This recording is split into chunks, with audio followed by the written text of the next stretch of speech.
یہ 3 سوالات کیے گئے۔ پہلا سوال فرماتے ہیں کہ ہم ستارہ دکھلوا سکتے ہیں، یعنی نجومی کو ہاتھ دکھانا کیسا ہے؟ اچھا، یہ سوال عام طور پہ لیڈیز کی طرف سے بھی زیادہ اور مردوں کی طرف سے بھی، ہاتھ دکھلوانا یا اپنا ستارہ نکلوانا۔ عام طور پہ جو بچے پیدا ہوتے ہیں لوگ یہی میسج کرتے ہیں کہ بلا بچے کا ستارہ بتائیں، اس کے نام بتائیں اور ستارہ نکال کے۔ ہمارے پاس اسلام میں معصومین کی تعلیمات میں ایسا کوئی ذکر نہیں ہے کہ بچے کا نام ستارہ نکلوا کے پھر رکھنا چاہیے۔ جو یہ کام کرتے ہیں ستارے والا وہ غیر شرعی ہے۔ ستاروں کا علم نجوم، یہ نجومیوں کے پاس جانا اور ستارہ نکلوانا اور کنڈلیاں ملوانا، اس کا اسلام سے تعلق نہیں۔ اور بعض لوگ رشتہ کرنے کے لیے بیٹی اور بیٹے کا پہلے داماد، ہونے والے داماد کا یا ہونے والی بہو کا پہلے ستارہ ملواتے ہیں، یہ بھی غلط۔ ستارے پہ نہ نام رکھنا درست ہے، نہ اس کی کوئی شرعی حیثیت ہے، اور نہ ہی ستارے دیکھ کے رشتہ کرنا یہ درست ہے۔ ہندو مذہب میں ستارہ دیکھ کے پھر نام رکھا جاتا ہے، ستارے دیکھ کے شادیاں کی جاتی ہیں۔ ہم امام صادق علیہ السلام کے ماننے والے ہیں، ہندو مذہب کو فالو کرنے والے نہیں ہیں، تو لہٰذا یہ ستارہ دیکھنا اور یہ اس طرح سے نجومیوں کے پاس جانا، اس لیے آیت اللہ سستانی اور ہمارے دیگر فقہا فرماتے ہیں آپ نجومی یہ جادوگر کے پاس جائیں اور ان کی بات پہ آپ تصدیق کریں، ان کی بات کی، یعنی ان کی بات کو مانیں، جو وہ کہہ رہے ہیں۔ یہ حرام ہے اور یہ گناہ کبیرہ میں سے، خود یہ پیشہ اختیار کرنا بھی حرام ہے اور ایسے لوگوں کے پاس جا کے ان کی خبروں پہ یقین اور ایمان رکھنا بھی حرام ہے۔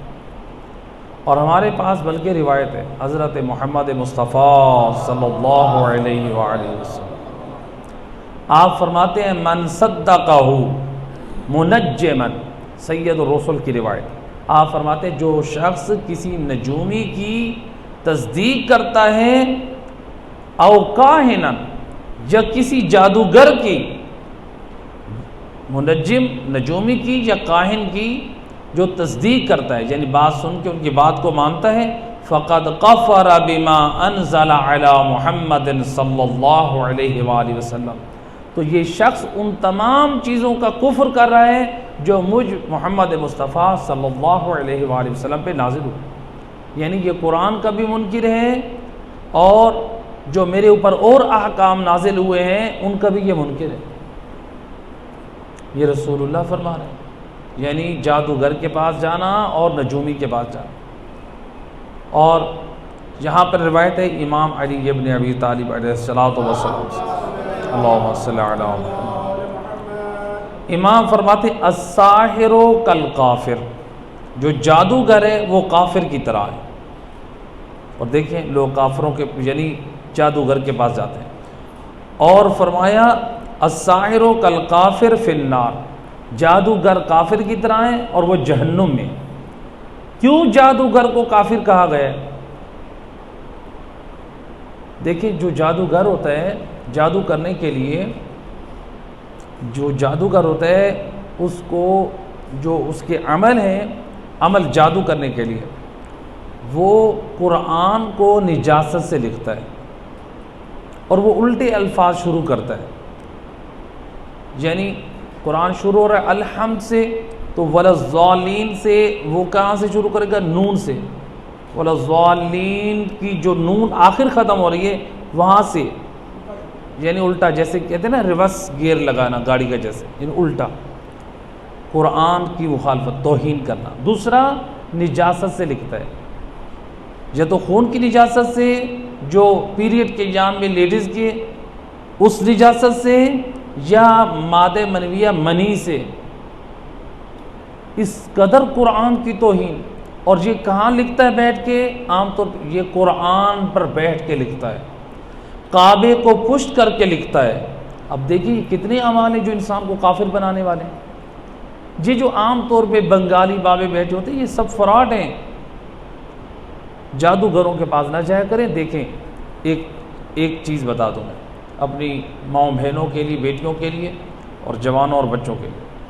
دیکھیں ایک نفسیاتی طور پہ آپ خود تجربہ کریں، کرنا نہیں ہے کبھی، یہ حرام ہے شر اور یہ گناہ کبیرہ میں سے ہے۔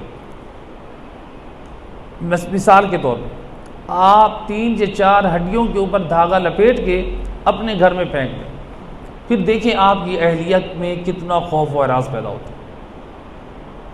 وہ صرف ان چیزوں کو دیکھیں۔ یا اسی طرح سے مثلا آپ رنگ ڈال دیں، یا آپ اسی طرح سے مثلا جانور کی سری اور مثلا پائے لے کے وہ اپنے گھر کے آگے ڈال دیں، دیکھ لیں پھر آپ کی بیوی کا اور آپ کے بچوں کا کیا حال ہوتا ہے نفسیاتی طور پر۔ وہ اسی میں پریشان ہو کہ ہمارے اوپر کسی نے جادو کیا۔ پہلی بات تو یہ کہ جادو ہر بندہ نہیں کرتا ہے، یہ جادو کا عمل بڑا مشکل ہے۔ یہ جو عام طور پہ یہ بنگالی بابے یہ جو بیٹھے ہیں جادوگر، یہ سب فراڈ ہیں، اور اگر کوئی اس طرح سے کرتے ہیں ان چیزوں سے ان کو بڑا نہیں لینا چاہیے۔ دیکھیں میرا اور آپ کا ایمان مضبوط ہونا چاہیے۔ مجھے آپ لوگ یہ بتائیں جادو بڑا ہے یا قرآن بڑا ہے؟ جب قرآن بڑا ہے، اگر آپ کو یہ اطمینان بھی ہو جائے ہمارے اوپر کسی نے جادو کیا ہے، آپ قرآن پڑھیں، جادو کا اثر باطل ہو جائے۔ اچھا اب جادوگر بڑا ہے یا اللہ بڑا ہے؟ تو پھر آپ جادوگر سے ڈر رہے ہیں، اللہ سے آپ مدد کے لیے نہیں پکار رہے۔ تو لہٰذا اللہ سبحانہ و تعالیٰ سے آپ دعا کریں، وہ جو جادو کے اثر کو بھی توڑنے والا ہے۔ تو وہ قرآن کی وہ آیات پڑھیں، وہ صورتیں پڑھیں جو جادو کے اثر کو زائل کرتے ہیں۔ عام طور پہ لوگ اس نفسیاتی مرض میں مبتلا ہو جاتے ہیں۔ جادو کچھ بھی نہیں ہوتا ہے۔ اچھا یہاں پہ ایک بڑی لطیف بات، کبھی آپ نے دیکھا ہے، اپنے ایمان سے بتائیے گا، کبھی آپ نے سنا ہے کہ علماء اور مجتہدین کسی جادوگر کے دروازے پہ جاتے ہیں، ان کے اوپر کوئی جادو ہوا ہے کبھی ان کے اوپر؟ کیوں نہیں ہوتا؟ سوچیں، قرآن پڑھتے ہیں، معصومین کی تعلیمات پر عمل کرتے ہیں، نماز اور ان چیزوں پر ایمان رکھتے ہیں۔ اگر آپ بھی اسی طرح سے قرآن پہ ایمان رکھتے ہوئے قرآن پڑھیں، آپ نماز پڑھیں، معصومین کی بتائی ہوئی دعاؤں پہ عمل کریں، اگر کوئی دشمن جادو کر بھی رہا ہے تو وہ سارا اثر زائل ہو جائے گا۔ تو لہٰذا نجومیوں کے پاس نہ جائیں شرعی طور پہ۔ اور روایت آخری امام جعفر صادق علیہ السلام، اللہم صلی علی محمد وعلی، امام فرماتے المنجم ملعون، نجومی ملعون ہے۔ ملعون کا مطلب لعنتی۔ کیا مطلب؟ یعنی امام جس کو لعنتی کہہ دے، ملعون یعنی رحمت خدا سے دور ہے۔ رحمت خدا سے دور کا مطلب یعنی جہنمی ہے۔ امام فرما رہے ہیں نجومی ملعون ہے۔ والکاہن ملعون، خبریں دینے والا ملعون ہے۔ والساحر ملعون، جادوگر ملعون ہے۔ اب بتائیں امام ان کو ملعون کہہ رہے ہیں اور ہم لوگ جا رہے ہیں ان لوگوں کے پاس اپنے مسئلوں کا حل لینے کے لیے۔ کبھی آپ کے مسائل حل نہیں ہوں گے، یاد رکھیں اپنے مسائل کا حل تلاش کرنے ہمارے پاس وارثان قرآن کے بہترین بتائے ہوئے حرز موجود ہیں، دعائیں موجود ہیں۔ جی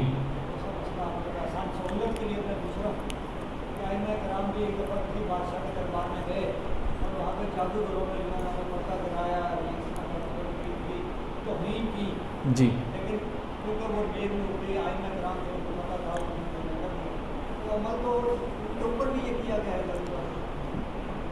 ان کے اوپر معصومین پر نہیں، وہ جادو نہیں۔ ان کا سوال بہت عمدہ ہے، میں سمجھ گیا ہوں۔ مثلا ایک دربار میں امام علیہ الصلوۃ والسلام کی توہین کی غرض سے ہارون رشید کے بارے میں کہ اس کے پاس شعبدہ باز تھا ہند کا۔ اس وقت پاکستان اور انڈیا سب اس وقت ہندی ہوتا تھا، تو اب وہ شعبدہ باز پتہ نہیں کہاں کا تھا، یہ یعنی پاک و ہند میں سے ہند کا تھا جو تاریخ میں شعبدہ باز، تو وہ جادوگر نہیں تھا، وہ شعبدہ باز تھا۔ وہ اپنی شعبدہ بازی کے ذریعے سے وہ روٹی کو اٹھا لیتا تھا۔ یعنی امام علیہ السلام ہاتھ، روایت کا جو جملہ ہے، امام ہاتھ بڑھاتے ہیں اور وہ روٹی کو کھینچ لیتا ہے۔ تو روایت کا جملہ سامنے جو ایک قالین لٹکی ہوئی تھی، اس کے اوپر شیر کی تصویر تھی، تو امام علیہ السلام نے فرمایا یا اسد اللہ خذ عدو اللہ، اے اللہ کے شیر دشمن خدا کو لے لے۔ اس وقت وہ شیر نکلا قالین سے اور اس شعبدہ باز کو کھا کے واپس پلٹ گیا۔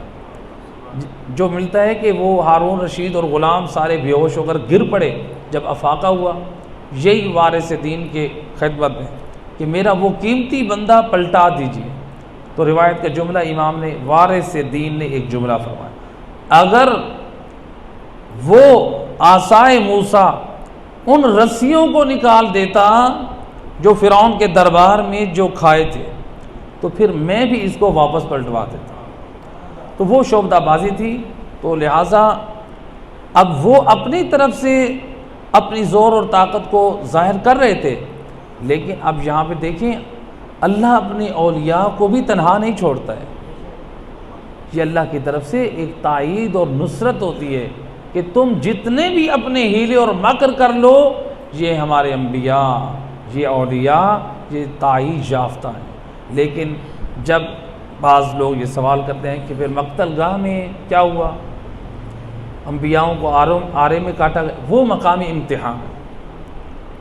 ایک صلوات پڑھ دیں محمد اللہم صلی علی محمد وعلی۔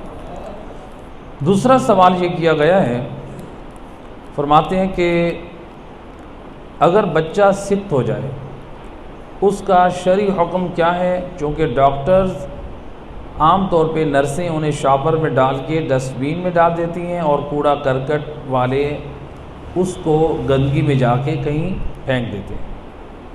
انا للہ و انا الیہ راجعون۔ یعنی یہ واقعاً موجودہ دور میں بہت اہم سوال ہے اور اکثر یہ لوگ سوال کرتے ہیں، اور ایسا ہی ہو رہا ہے اکثر ہاسپٹل میں۔ یعنی بچے جب سکت ہوتے ہیں تو ان کو جو ورثاء ہوتے ہیں ان کی بھی غفلت ہے جو اس پر عمل نہیں کرتے۔ سب کی نہیں کہہ رہا ہوں، دیندار گھرانے ہیں جو اس بات کی بڑی تاکید کرتے ہیں، دین پر عمل کرتے ہیں۔ تو لہٰذا جو وارث ہیں یہ ان کی شرعی ذمہ داری بنتی ہے۔ وہ نرس اور ڈاکٹر اگر شاپر میں یا کسی چیز میں ڈال کے اس کو ڈسٹ بین میں ڈال دیتے ہیں اور باہر وہ گندگی والے لے جاتے ہیں تو وہ خود گنہگار اور مجرم گنہگار ہو جائیں، انہوں نے بھی حرام کیا، اور جو ورثاء ہیں یہ بھی گناہ کے مرتکب ہیں، انہوں نے بھی گناہ کبیرہ کیا۔ اب کیا ہماری شرعی ذمہ داری کیا بنتی ہے؟ جب بچہ سکت ہو جائے تو ہماری شرعی ذمہ داری کیا بنتی ہے؟ دیکھیں، اگر ہو بچہ سکت ہونے والا 4 مہینے مکمل ہو چکا ہو، جب 4 مہینے مکمل ہو چکا ہو تو پھر اس بچے کو غسل دینا بھی واجب ہے، اس کو حنوط کرنا بھی واجب ہے، اس کو کفن دینا بھی واجب ہے، اور اس کو دفن کرنا بھی واجب ہے۔ اس کی نماز جنازہ واجب بھی نہیں ہے، مستحب بھی نہیں۔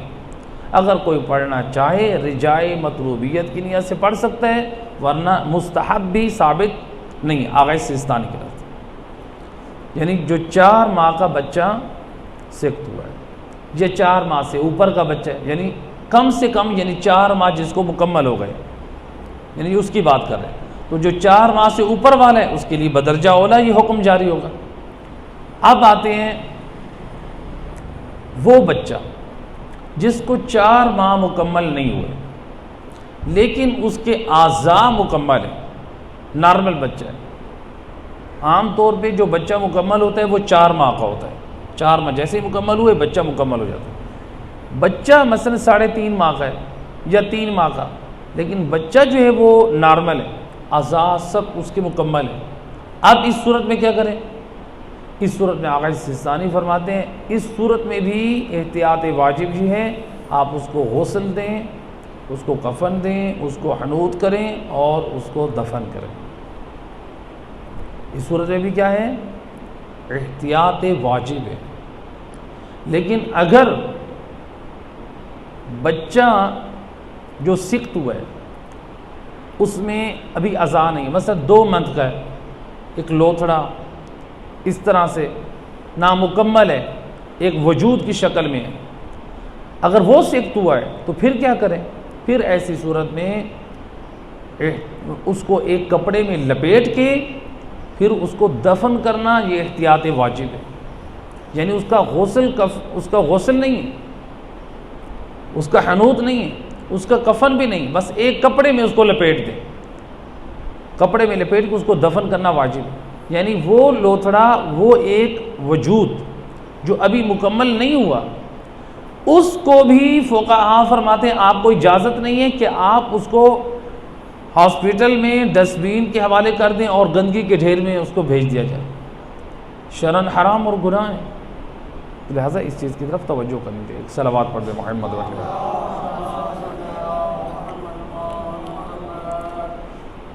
یہ دوسرا سوال تھا جس کا جواب۔ اب تیسرا سوال برادر نے یہ کیا ہے، فرماتے ہیں کیا غسل جنابت سے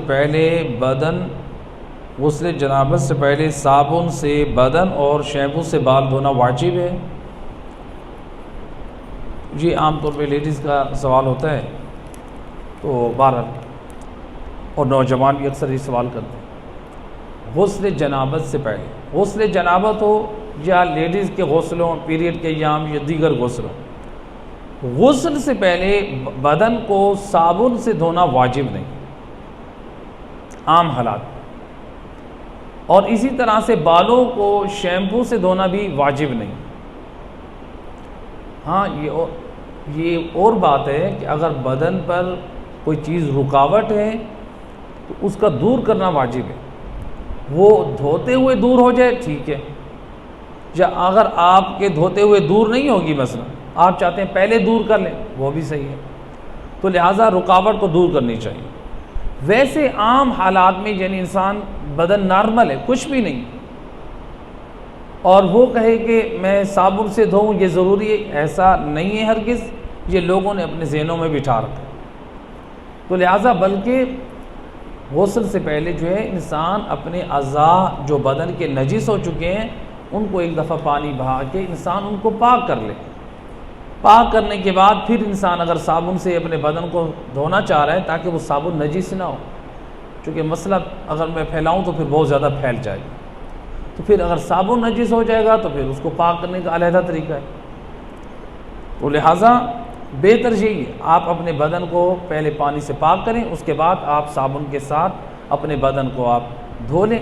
جو صابن استعمال کیا جاتا ہے وہ میل کچیل کو دور کرنے کے لیے، ورنہ غسل سے پہلے صابن سے بدن کا دھونا واجب نہیں ہے۔ اسی طرح بالوں میں بھی شیمپو لگانا جو ہے وہ واجب نہیں ہے، یعنی عام حالات میں ہو سکتے ہیں کبھی کسی کے لیے ضرورت پڑ جائے، بہرحال وہ شاذ موارد بعض مثالیں بن سکتی ہیں، لیکن اب بالوں میں بال ہوں یا بدن دھونا صرف واجب ہے پانی سے۔ تو غسل میں اچھا یہ جو بال ہیں، بال جو لیڈیز کے بال لمبے بال ہیں یا حتیٰ کہ نوجوانوں میں اگر نوجوان کسی نے لمبے بال رکھے ہوئے، ان بالوں کا دھونا آغا سستانی کے نزدیک واجب نہیں۔ یعنی خواتین اگر اپنے بالوں کو باندھ کے جو لمبے بال ہوتے ہیں غسل جمعہ کرنا چاہ رہی ہیں، میسز کے ایام کا غسل ہے، غسل جنابت ہے یا دیگر غسل ہیں، اس میں لمبے بالوں کا دھونا واجب نہیں۔ ہاں اگرچہ احتیاط مستحب ہے کہ بدن کے تمام بالوں کو دھوئیں، یعنی جتنے لمبے بال ہیں ان کو دھوئیں، چاہے وہ لیڈیز ہوں یا جینٹس ہوں، لیکن جو چھوٹے بال بدن کا حصہ شمار ہوتے ہیں ان بالوں کا دھونا واجب ہے۔ جو چھوٹے بال ہوتے ہیں ان کا دھونا واجب ہے، چاہے وہ لیڈیز کے ہوں یا چاہے وہ جینٹس کے ہوں۔ وصلی اللہ علی محمد وعلی طیبین الطاہرین، اللہم صلی علی محمد وعلی۔ اے کریم مہربان